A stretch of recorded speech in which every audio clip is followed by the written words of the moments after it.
Sign up to the SBR Network and use your free daily bet points to earn real-world prizes. Click on the page and start winning now.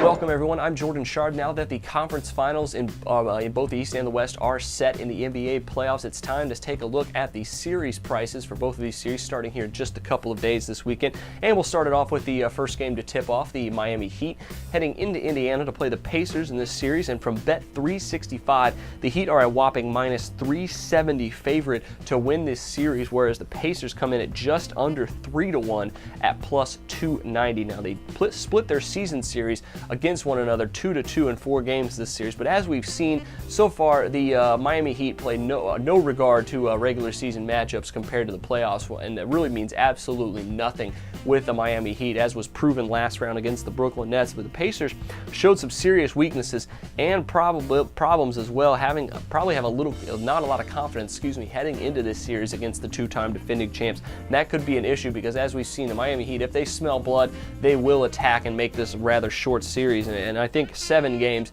probably not going to happen at all this season because the Indiana Pacers are not playing as well as they were last year, even though they're seemingly a little bit deeper and a better roster on their side. But I don't think they're magically going to be able to turn around their defense and start playing like the Indiana Pacers of old. We saw glimpses of it, yes, but I'm not convinced that they can do it against this Miami Heat team. If the Pacers defense struggled against the Washington Wizards at time last season, and that's no knock against Washington, who had an outstanding season as well and postseason, but they're not going to be able to stop the Miami Heat if they had trouble with Washington. It's simply not going to be the case.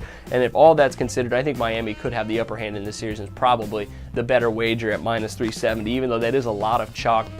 I am pretty confident that this series is probably going to be short as well, possibly 5 games, with the Miami Heat winning against the Pacers. With Roy Hibbert struggling, Miami is going to be able to easily take him out of the game, and he is basically the X factor when it comes for the Pacers against the Heat. If he's not playing well, the Pacers basically stand no chance, and he hasn't been playing well, and the Miami Heat are easily going to be able to go small, take him out of the game, or if he's in the game, just make him guard Chris Bosh out at the three-point line the entire game and just completely neutralize him, much like the Atlanta Hawks did in the first round. So as we've seen with these matchups, the Heat are probably a similar matchup than the Hawks were as the Hawks were to the Pacers than the Wizards were to the Pacers. Wizards actually a little bit bigger than them, but with Hibbert struggling, like I said, Miami takes him out of the game. I think it's going to be a quick series, probably 5 or 6 games at most, and the Heat will win this one. But that'll do it for this series price from Bet365. Make sure you check out my series price as well as my Game 1 articles on both games in the Western and Eastern Conference Finals. But until then, I'm Jordan Sharp, and this has been another edition of the Sharp Pick.